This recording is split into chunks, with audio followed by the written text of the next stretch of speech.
갈라디아서 1장 1절에서 5절까지 우리 오늘 함께 공부하게 될 거고요. 합독할 말씀은 1장 5절의 말씀, 한 절 말씀입니다. 찾으신 분들 다 자리에 일어나셔서 한 절 말씀 한 목소리로 우리 함께 읽어보도록 하겠습니다. 함께 읽습니다. 시작. 하나님께 영광이 영원 무궁하도록 있기를 빕니다. 아멘. 우리 자리에 앉아주시고요. 우리 교회는 어린아이들이 많죠. 어린아이들의 엄마 아빠도 그러다 보니 자연스럽게 많습니다. 아이들 키우다 보면 무슨 일이 자주 일어나느냐, 했던 말 또 하고 했던 말 또 하고 했던 말 또 하는데 애들이 못 알아들어요. 어리니까요.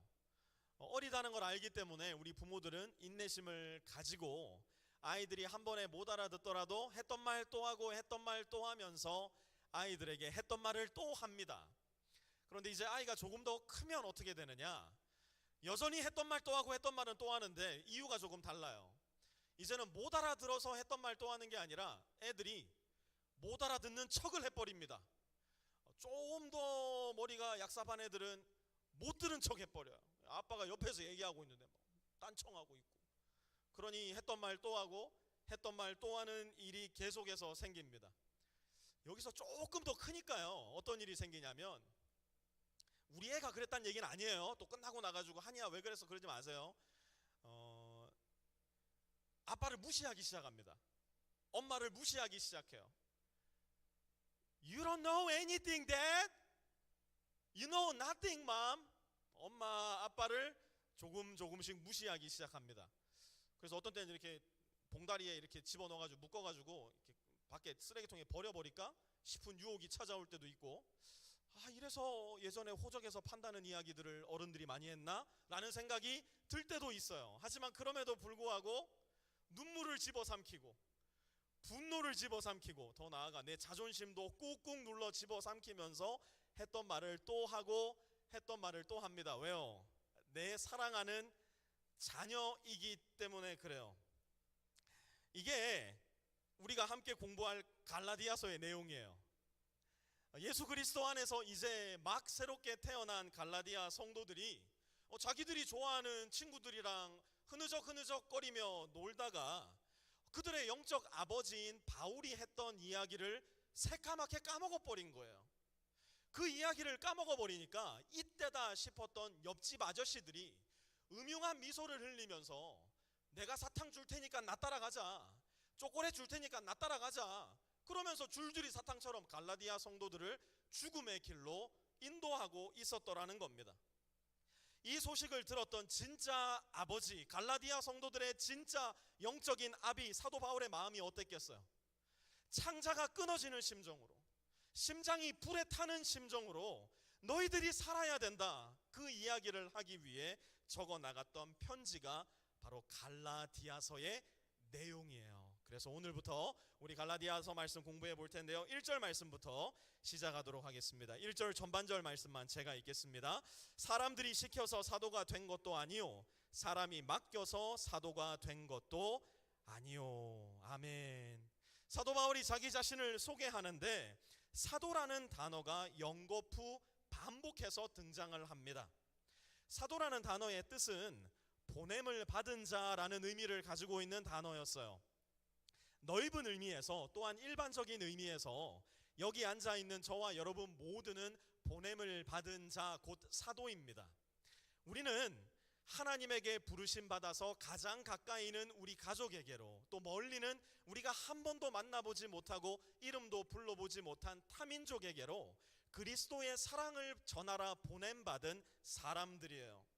마찬가지로 우리 목회자들도 보냄을 받은 사람들입니다. 우리 목회자들은 어디로 보냄을 받았을까요? 이 프리스코라는 지역, 그리고 빛의 교회라는 매우 독특하고도 아름다운 회중에게로 보냄받은 사람들이에요. 특별히 오늘이 9월 1일인데요 9월 마지막 주 주일날 우리 교회도 7년 역사상 처음으로 목사를 한 명 안수하게 됩니다. 우리 강유일 전도사님이 이제 9월 마지막 주 주일날 목사 안수를 받게 되는데요, 강유일 전도사님이 우리 회중에게로 보냄받은 안수받은 목회자가 되는 거예요. 그런데 누가 강유일 전도사님을 검증했고 누가 강유일 전도사님을 위해서 안수하게 되는 걸까요? 가장 먼저는 빛의 교회 회중인 여러분들이 우리 전도사님을 검증하신 겁니다. 그리고 목회자인 저와 텍사스 북부지방회라는 협력기관과 그 안에 소속되어 있는 목사님들이 강유일 전도사님에게 시험을 치르게 하였고, 강유일 전도사님과 인터뷰를 하였고, 강유일 전도사님이 목사가 되기에 적합합니다라는 검증을 했던 거예요. 저도 마찬가지고 우리 교회에서 사역하는 모든 목회자들, 그리고 이 땅에 존재하는 모든 목회자들은 그런 엄격한 절차를 거쳐서 목회자로의 부르심을 확증하게 됩니다.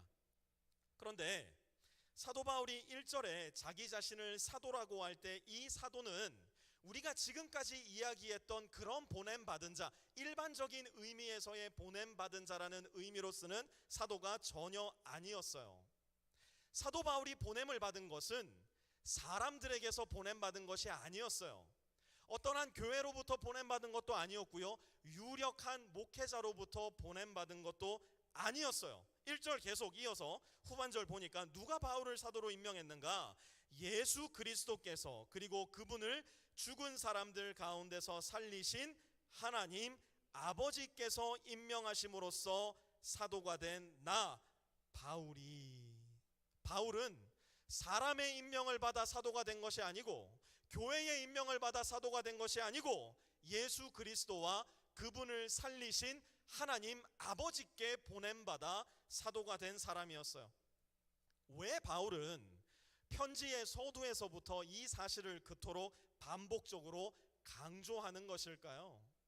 제가 말씀드렸던 옆집 아저씨들, 갈라디아 성도들의 신실한 믿음과 건강한 성장에는 아무런 관심도 없던 사람들, 오로지 그들을 통해서 어떤 이득을 취할 수 있을까 군침을 흘리고 있었던 늙은 이리떼 같았던 거짓 교사들이 이미 갈라디아 교회 안에 너무나 많이 있었기 때문이에요. 그들이 바울을 놓고 거짓말을 퍼뜨리기 시작합니다. 바울은 사도가 아닙니다. 바울은 예루살렘 교회로부터 보냄받은 자도 아닙니다. 바울은 대사도 베드로나 요한이나 야고보로부터 보냄받은 사람도 아닙니다. 우리야말로 저 예루살렘 베드로로부터 보냄받은 사람이니 바울의 말이 아니라 우리의 말을 들으셔야 됩니다. 갈라디아 교회 안에 거짓 선생들이 거짓의 씨앗을 퍼뜨리기 시작했던 거예요. 그래서 바울은 말하는 겁니다. 나는 사람으로부터 보내심을 받은 것도 아니요, 사람이 시켜서 사도가 된 것도 아니요, 오직 예수 그리스도께서, 그분을 죽음에서 살리신 하나님 아버지께서 세우심으로 사도가 되었습니다. 바울은 사도로서의 그의 권위와 정체성을 선명하고 분명하게 밝히고 있었던 거예요. 2절도 한번 이어서 볼까요? 2절 말씀 같이 읽습니다. 시작. 나와 함께 있는 모든 믿음의 식구와 더불어 갈라디아에 있는 여러 교회에 이 편지를 씁니다. 아멘. 갈라디아는 성경에 등장하는 빌립보나 고린도나 데살로니가와 같이 한 특정 도시를 일컫는 말이 아니라 여러 개의 도시가 합쳐진 조금 더 넓은 지역을 일컫는 말이었어요. 우리식대로 말하자면 텍사스, 조금 범위를 좁히면 DFW 전체를 일컫는 말이 갈라디아라는 지역의 의미였습니다. 그러니까 만약 사도 바울이 2024년 9월 1일 날 우리에게 편지를 보낸다면 사도 바울은 이렇게 편지했을지도 몰라요. 나는 DFW 지역에 있는 모든 교회들, 프리스코 교회, 맥키니 교회, 프라스포 교회, 플레이노 교회, 얼빙 교회, 캐럴턴 교회, 포트워스 교회, 이 교회들의 편지를 씁니다. 아마 그렇게 이야기했을지도 모르겠어요. 바울은 모든 지역 교회들을 아무런 차별 없이 사랑했고, 모든 지역 교회들은 각각의 교회들을 서로가 서로 사랑했었어요. 우리도 마땅히 그러해야 합니다. 아무리 오랜 시간이 흘러도 지역 교회는 다른 지역 교회를 사랑할 수 있어야 됩니다. 교회가 가장 추해지는 때가 언제일까요? 교회가 다른 지역 교회를 험담하고 미워하고 시기하고 질투할 때 한 지역 교회는 가장 추하고 더러운 모습으로 변질됩니다. 한 지역 교회의 목사가 가장 추해지는 때는 언제일까요? 다른 지역교회의 목사를 미워하고 험담하고 시기하고 질투할 때 한 지역교회의 목사는 대단히 추한 모습이 됩니다. 저도 솔직히 이야기하면 다른 지역교회 목사님들을 보면서 화가 날 때가 있어요. 질투가 생길 때가 있어요. 시기심이 생길 때가 있어요. 어떤 목사님들 보면서는 아유, 내가 그래도 저 목사보다야 낫지 하는 교만한 마음이 들다가, 또 다른 교회 목사님을 보면서는 나는 죽었다 깨어나도 저렇게 목회 못하겠는데 절망적인 마음이 생길 때도 있는 것이 사실입니다. 그런데 여러분, 이게 얼마나 추한 모습입니까? 이게 얼마나 슬픈 일이에요. 하나님은 각각의 목사들을 각각의 지역교회에 각각의 형편에 맞게 보내주셨는데 어떻게 교회가, 어떻게 목사가 다른 교회와 다른 목회자들을 보며 험담하고 질투하고 시기할 수 있단 말입니까? 저와 우리 교회 모든 목회자들이 그런 추한 목회자 되지 않도록, 그런 처량한 목회자 되지 않도록 여러분 계속 기도해 주시기를 간곡히 부탁을 드립니다. 옛날 목사님들은요, 아마 이 자리에도 그런 이야기 들으신 분들 계실 겁니다. 옛날 목사님들은 이렇게 성도들을 훈련하고 교육했어요. 어디 밖에 나가면 우리 교회 자랑 많이 하라고, 우리 목사님 자랑 많이 하라고, 그래서 누구를 만나든지 간에 우리 교회 자랑하고 우리 교회 목사님 자랑하라고 이야기했어요. 여러분, 교회 자랑하지 마세요. 여러분들 목사 자랑하지 마세요. 전도사님들 자랑할 필요 없어요. 우리는 지난주에 배운 것처럼 그저 우리의 머리 대신 예수 그리스도만 자랑하면 되는 겁니다. 우리가 예수 그리스도를 자랑할 때 우리 교회는 더불어 예수님과 함께 자랑스러운 교회가 되는 거예요. 내가 우리 교회 자랑할 때, 내가 우리 교회 목사님 자랑할 때 은근히 우리 마음 가운데 어떤 생각이 드는 줄 아세요? 우리 교회가 니네 교회보다야 낫지, 우리 목사님이 니네 목사님보다야 낫지. 여러분, 어떻게 예수 그리스도의 몸된 교회를 우리의 기준에 맞게, 우리의 판단에 맡겨서 재단하고 비평할 수 있단 말입니까? 저는 우리 교회 성도님들 중 이렇게 하시는 분들 한 분도 없다라고 믿어 의심치 않는데요, 정말 높아심에 이 말씀 드립니다.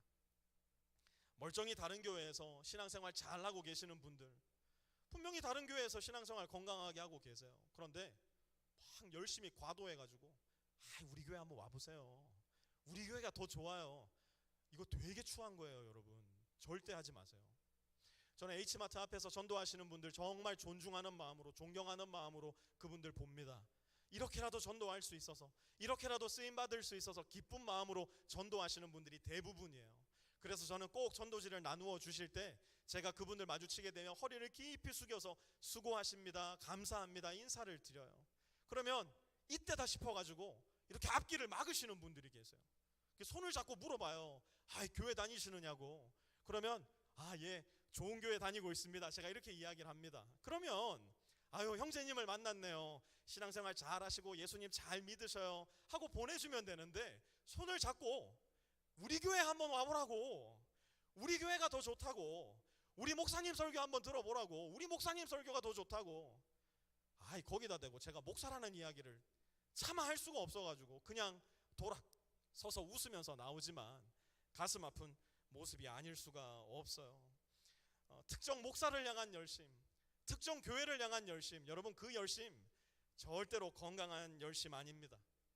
모든 교회는 똑같이 소중하고 똑같이 중요합니다.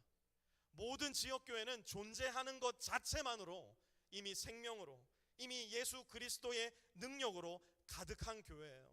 우리가 주변 지역교회에 보내야 할 마음은 시기와 질투와 미움의 마음이 아니라 언제든지 우리의 도움이 필요할 때 내밀어 줄 수 있는 선하고 겸손한 마음, 그리고 실질적인 도움이 필요할 때 우리의 시간을 들여서 우리의 주머니를 열어서 도움을 줄 수 있는 착하고 선한 양심의 마음이에요. 그것이 바로 모든 지역 교회들을 향한 사도 바울의 마음이었고 우리 주 예수 그리스도 교회의 머리 되신 분의 마음이었던 거예요.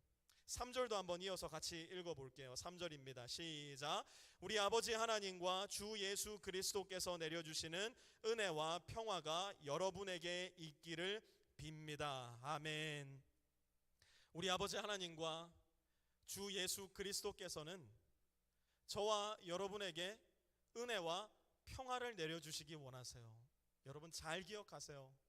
우리 주 예수 그리스도와 우리의 하나님 아버지께서는 내가 지금 어떤 상황과 어떤 처지에 있던 것에 관계없이 저와 여러분 모두에게 언제나 은혜와 평화를 내려주기 원하시는 분이에요. 그렇다면 은혜는 무엇일까요? 도대체 은혜가 뭘까? 은혜는 받을 자격이 하나도 없는 저와 여러분에게 우리가 도저히 기대할 수 없는 큰 선물을 아무런 값 없이 선물해 주시는 거예요. 이렇게 한번 생각해 보세요. 여러분이 오늘 교회를 쫙 오는데 DNT를 타고 온 거예요. 근데 오늘따라 DNT에 개미 한 마리가 없는 거예요. 그런데다가 이상하게 내 차가 기름을 좋은 걸 먹었나, 막 차가 엄청 빨리 잘 나가는 것 같아요. 나도 모르게 100마일로 속도를 내버린 거예요. 그런데 아니나 다를까 엥 하더니 뒤에서 경찰이 내 차를 풀 오버를 시킨 겁니다.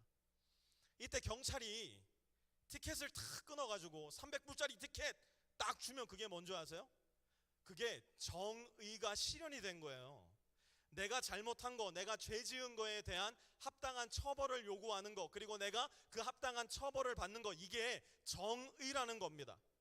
그런데 그 경찰이 티켓을 주지 않고 다음부터 조심하세요, 이번에는 워닝만 드리겠습니다, 워닝을 주고 나를 보내준다면, 그러면 그때는 정의가 아니라 자비가 실행이 된 거예요. mercy가 실행이 된 거예요. 그런데 이건 어떨까요? 그 큰 덩치의 폴리스 오피서가 그 무서운 얼굴을 했는데 손에는 달콤한 도너츠와 시원 쌉쌀한 아이스 아메리카노가 들려있는 거예요.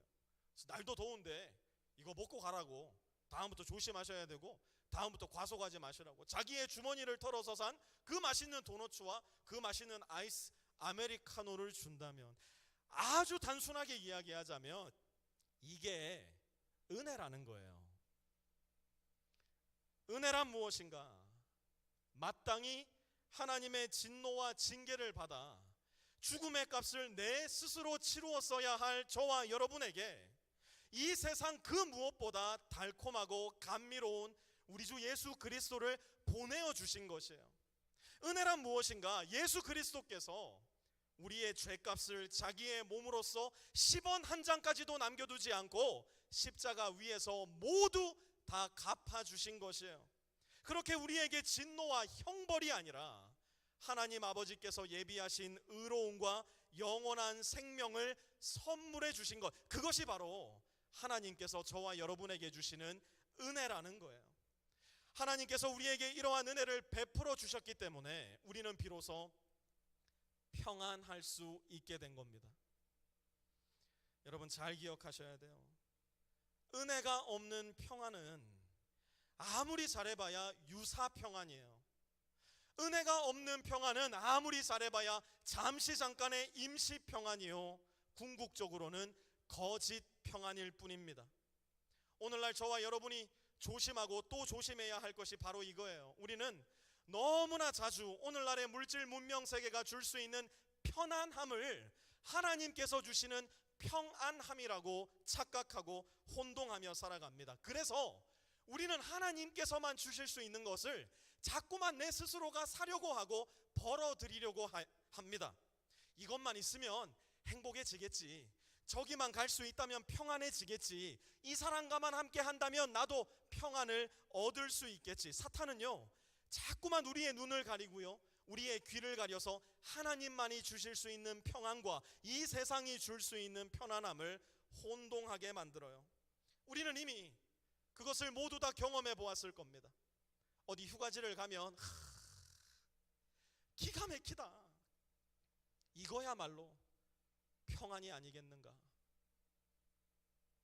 어디 맛있는 음식을 먹으러 가면 정말 사람이 이렇게 살아야 되는데 기가 막히다, 이거야말로 평안이 아니겠는가. 우리 청년들, 저 옆에 오빠를 보면서 또 저 옆에 정말 아름다운 자매님을 보면서 내가 저 오빠와만 함께 할 수 있다면, 내가 저 자매와만 함께 할 수 있다면 정말 평안함이 있을 텐데. 여러분 과연 그렇습니까? 그게 얼마나 오래 갑니까? 그것이 진짜 평안을 우리에게 줄 수 있던가요? 그 모든 것들은 다 임시평안, 거짓평안, 유사평안에 불과하다고요. 그렇다면 진짜 평안은, 하나님께서 주시는 그 평안은 도대체 어디에서 어떻게 온단 말인가? 4절 한번 이어서 읽어보도록 하겠습니다. 4절입니다. 시작. 예수 그리스도께서는 하나님 우리 아버지의 뜻을 따라 우리를 이 악한 세대에서 건져주시려고 우리의 죄를 대속하기 위하여 자기 몸을 바치셨습니다. 아멘. 여러분 잘 기억하셔야 됩니다. 지금까지 졸고 계셨다면 wake up, wake up. 잠옷실에 계시는 분들 일어나셔야 됩니다. 일어나셔야 돼요. 잡담 금지하고 이제 말씀 계속 들으셔야 됩니다. 지금 이 말씀만큼은 집에 돌아가시기 전에 여러분 가슴 가운데 영혼에 꽉 새기고 돌아가셔야 돼요. 예수 그리스도께서는 4절 보니까 우리의 죄를 대속, 곧 대신 속죄하기 위해서 우리의 죄값을 그분의 몸으로써 대신 치루어 내셨어요. 어떻게 해요? 자기 몸에 있는 모든 피와 물을 다 쏟아서 십자가 위에 한 방울도 남김없이 쏟아주심으로. 그게 무슨 의미인 줄 아세요? 예수님께서 그분의 피와 물을 십자가에서 다 쏟아주셨다. 그게 무슨 의미인 줄 아세요? 첫 번째는 이거예요. 저와 여러분이 지은 죄, 저와 여러분이 가지고 있는 죄 중에 예수 그리스도의 십자가가 필요 없을 만큼 사소한 죄는 단 하나도 존재하지 않는다는 사실이에요. 그 누구의 죄도 십자가 위에서 흘리신 예수 그리스도의 보혈이 필요치 않을 만큼 사소한 죄는 이 세상에 존재하지 않아요. 또 한 가지 다른 뜻은 무엇인지 아십니까? 그 누구의 죄도 예수 그리스도의 십자가가 덮지 못할 만큼 큰 죄는 존재하지 않는다는 거예요. 내 과거가, 내가 저지른 어제의 죄가 아무리 어둡고 무겁다 하더라도 우리 주 예수 그리스도의 십자가는 그 모든 죄, 내 과거와 현재와 미래의 죄까지도 모두 덮어 살 수 있을 만큼 크고 놀랍고 권능이 있다는 거예요. 왜 그런가요? 예수님은 저와 여러분과 동일한 인간이 아니기 때문이에요. 예수님은 오히려 하나님과 동일한 본체, 곧 하나님 자신이시기 때문이에요. 하나님께서 자기 자신을 저와 여러분을 위해 십자가 위에 내어주신 거예요. 사도 요한은 이것을 이렇게 말씀해서 요한복음 3장 16절 우리 한번 같이 큰 목소리로 읽어보겠습니다. 같이 읽습니다. 시작. 하나님이 세상을 이처럼 사랑하사 독생자를 주셨으니 이는 그를 믿는 자마다 멸망하지 않고 영생을 얻게 하려 하심이라. 아멘. 여러분 잘 기억하세요. 하나님이 나를 이처럼 사랑하셨어요. 하나님이 너를 이처럼 사랑하신 거예요. 하나님이 저와 여러분 모두를 이처럼 사랑하셔서 우리가 영원한 심판을 받고 지옥에 가는 것을 두고만 보실 수 없었기에 차라리 그 죽음의 자리로 그분의 독생하신 아들 예수 그리스도를 저와 여러분 대신하여 보내주신 겁니다. 그런데 예수님의 죽으심이 이 세상을 살아가면서 무수히 보게 되고 듣게 되고 궁극적으로는, 최종적으로는 저와 여러분도 나의 몸으로서 경험하게 될 여느 죽음과 완전하게 다른 점 한 가지가 있었어요. 예수님이 죽으신 죽음이 저와 여러분의 죽음과 완전하게 구별되는 점이 한 가지 있었으니 그게 무엇인가? 1절 다시 한번 보세요. 중반절입니다. 예수 그리스도께서 그리고 그분을 죽은 사람들 가운데서 살리신 하나님 아버지께서, 예수님 죽으신 예수님을 하나님이 어떻게 하셨다고요? 죽은 사람들 가운데서 살리신 아버지께서. 예수님의 죽으심이 이 세상의 여느 죽음과 완전히 구별되는 이유는 우리의 구세주 예수 그리스도는 죽음을 이기시고 완전한 생명, 영원한 생명인 부활로 다시 살아나셨기 때문이에요. 인류 역사상, 아니 온 우주 역사상 생명이 죽음을 이긴 경우는 단 한 차례도 없었습니다. 예수님이 다시 살리셨던 사람도 결국은 다시 죽음으로 들어갈 수밖에 없었어요. 태어나는 모든 존재들은 태어나는 바로 그 순간부터 죽음을 향해 조금씩 발걸음을 옮기는 것이 이 세상의 질서예요.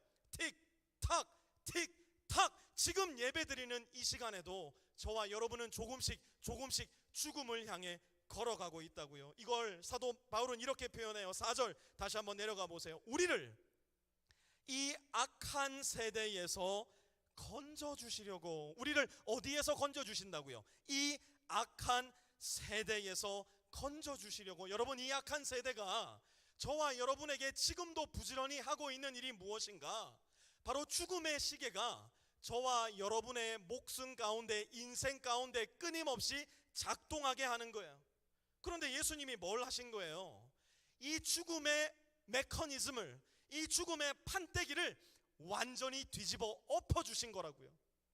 이 악한 세대와 공중의 권세 잡은 자와 사탄이 쥐고 있었던 죽음의 질서, 그 죽음의 메커니즘을 완전히 뒤집어 엎어버리시고, 누구든지 그리스도를 믿어 그분 안에서 새롭게 태어나는 사람들 역시도 예수님 때문에, 예수님과 함께 죽음의 판을 뒤집어 엎는 사람으로 새롭게 창조해 주신 거예요. 그래서 고린도후서 5장 17절은 이렇게 우리에게 말씀합니다. 같이 읽을게요. 시작. 그런즉 누구든지 그리스도 안에 있으면 새로운 피조물이라. 이전 것은 지나갔으니 보라 새 것이 되었도다. 아멘. 이 모든 일이 어떻게 일어났대요? 그리스도 예수 안에서 일어난 일이에요. 하나님 우리 아버지의 뜻을 따라서 예수 그리스도의 십자가 죽으심과 부활로 말미암아 새로운 창조가 시작이 된 거예요. 그렇다면 이 모든 일 가운데, 이 어마어마한 우주적 사건 가운데, 죽음의 판이 뒤집어진 이 놀라운 사건 가운데 저와 여러분이 한 일은 무엇일까요? 저와 여러분은 이 놀랍고도 경이로운 사건 속에서 무슨 일을 할 수 있을까요? None, nothing. 저와 여러분이 할 수 있는 일은 아무것도 없어요. 우리는 이 놀라운 역사 가운데 아무것도 한 게 없어요. 숟가락 하나, 젓가락 하나 올려 놓은 적도 없고 올려 놓을 수도 없어요. 처음부터 끝까지 모든 일이 하나님 아버지의 뜻 안에서 예수 그리스도의 행하심으로만 일어났고, 우리를 대신하여 나의 자리에서 죽으신 예수 그리스도의 그 선언, 다 이루었다. It is finished. tetelestai. 모든 일을 이루신 예수님을 믿음으로 완전한 용납과 용서를 받은 새로운 존재로 거듭나게 되는 거예요. 이것이 갈라디아서에서 반복되는 복음의 핵심이에요. 이것이 성경 전체에서 하나님이 저와 여러분에게 커뮤니케이트 하기 원하시는 복음이에요. 이 복음만이 저와 여러분에게 평안을 줄 수 있어요. 혹여 악한 마귀가 여러분의 마음을 박차고 들어와 여러분을 고발한다 하더라도 아마 오늘 아침에도 그것을 경험하신 분이 계실 거예요. 지난 한 주 동안도 이 경험을 무수히 하신 분들 계실 거예요. 너까지 꽤 그리스도인이라고? 네가 그렇게 허우대 멀쩡하게 교회를 간다고 네가 스스로를 그리스도인이라고 할 수 있느냐? 끊임없이 저와 여러분의 마음을 고소하고 참소하는 사탄에게 여러분 속으시면 안 돼요. 오히려 그러한 고소와 참소가 들어올 때 그것을 기회로 삼으셔야 돼요. 그것을 알람으로 삼으셔야 돼요. 아, 그렇지. 나에게 여전히 이렇게 무거운 죄가 있지. 아, 그렇지. 내가 이렇게 허우적 멀쩡한 것 같아도 다른 사람이 나를 좋은 그리스도인으로 봐준다고 해도 나는 알지. 내가 여전히 무너지는 존재라는 거. 내가 여전히 넘어지는 존재라는 거. 내가 반복되는 죄 가운데 또다시 질 수밖에 없는 존재라는 거. 그러니 하나님, 나에겐 예수님이 필요해요. 하나님, 나에게는 나의 죄를 모두 씻어주신 예수 그리스도의 보혈의 능력이 여전히 필요해요. 여러분의 죄가 여러분을 고소할 때마다 예수 그리스도의 십자가로 나아가는 여러분의 길을 찾으시기 바라요. 철저히 무력하고 철저히 무능하고 철저히 무지한 나를 인정함으로 예수 그리스도의 십자가로만 나아갈 수 있는 저와 여러분. 그러니 우리 인생의 결론이 뭐가 돼야 되겠어요? 내가 한 게 아니잖아요. 내가 할 수 있는 일이 아니잖아요. 예수 그리스도께서 모두 마치시니 그것을 믿음으로만 우리가 구원받는 거잖아요. 그러니 우리가 할 수 있는 일은 무엇인가? 1장 5절 같이 한번 큰 목소리로 읽을게요. 이것이 궁극적인 우리의 목적이에요. 시작. 하나님께 영광이 영원 무궁하도록 있기를 빕니다. 아멘. 한 과학자의 실험 보고예요. 참 과학자들은 이상한 거 실험 많이 해요. 이 과학자가 나비를 연구를 한 거예요. 애벌레에서 고치가 되고 나비가 되는 이 모습을 이 과학자가 연구를 한 겁니다. 근데 이제 나비가 되려면 고치가 돼서 고치에서 빠져나와야 되잖아요. 근데 구멍을 조금 뚫긴 뚫었는데 이 나비가 나오지를 못하는 거예요.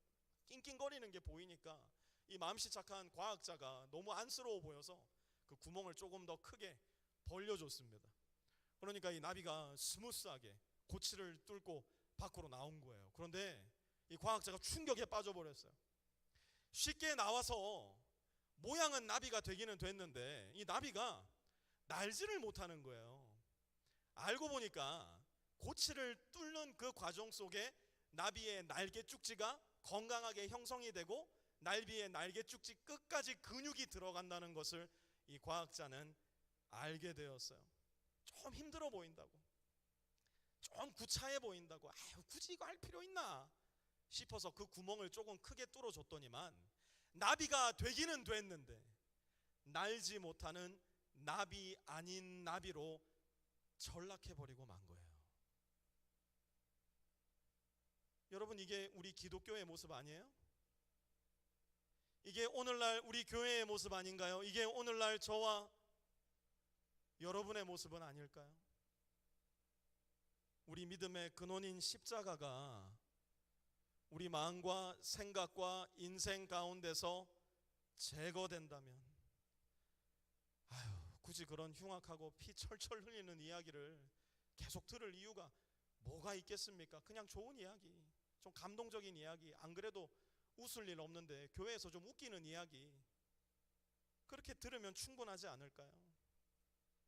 이 세대를 본받아 하고 많은 감동의 이야기, 재미난 이야기, 격려의 이야기로 우리 생각이 도배되어 버리고 만다면 우리 스스로 도저히 어찌할 수 없는 우리 죄의 그 깊이와 무게, 그리고 그 죄를 해결해 주시기 위해 십자가를 지신 우리 주 예수 그리스도의 이야기가 교회 안에서도 제거되고 여러분의 입술에서도 조금씩 사라져 버린다면 우리 역시 날지 못하는 나비처럼 그리스도를 상실한 그리스도인, 알고 보니까 전혀 그리스도인이 아니었던 무늬만 그리스도인이 되고 마는 거예요.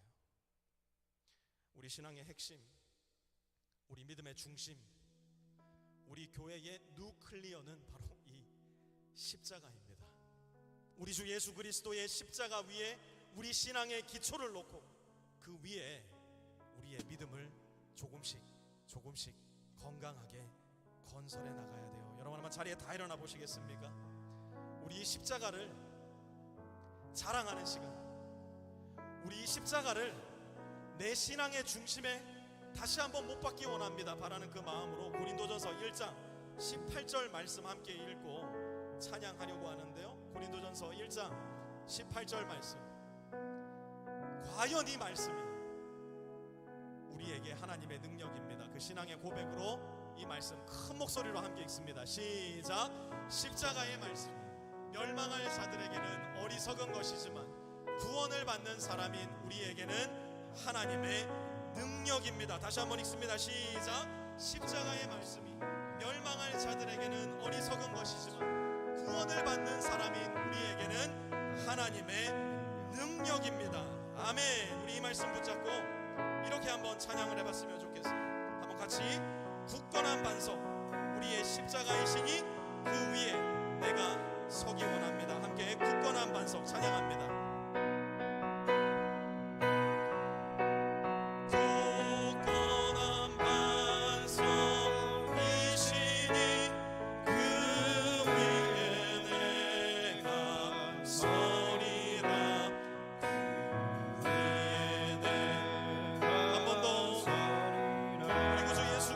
굳건한 반석,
나아가시면서 한번 이렇게 기도해 봤으면 좋겠습니다. 주님의 십자가가 내 마음과 영혼의 가장 중심에 심기어져서 거기에서부터 주님의 보혈이, 성령님의 역사가 내 온 몸과 혼과 영과 생애까지 퍼져나가게 하여 주십시오. 오직 그리스도 예수 그리스도의 십자가 반석 위에 나의 인생을 세워놓게 도와주십시오. 우리 조용한 목소리로 하나님 앞에 기도하며 나아가시겠습니다. 하나님,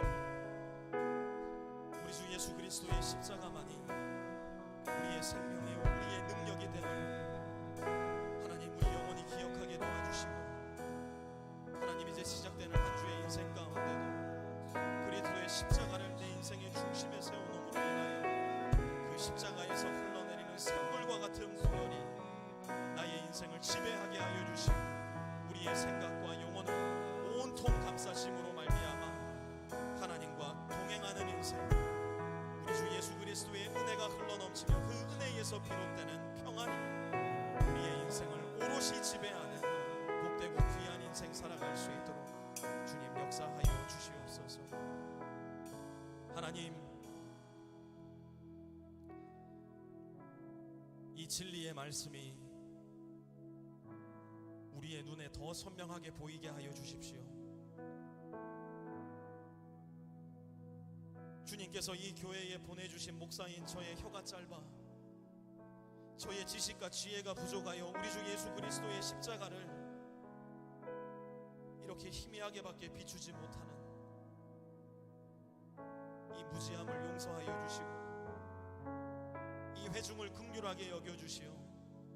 이 무식하고 무지한 말씀 가운데도 성령의 능력 올려주심으로 말미암아 이 말씀이 우리 성도들의 마음 가운데 살아나게 하여 주시고, 갈라디아서 말씀을 공부하는 가운데 우리 모든 성도들 한 사람 한 사람의 마음 가운데 우리 주 예수 그리스도의 그 골고다 언덕 십자가가 가장 명확하게 새겨지게 주님 은혜를 베풀어 주시오.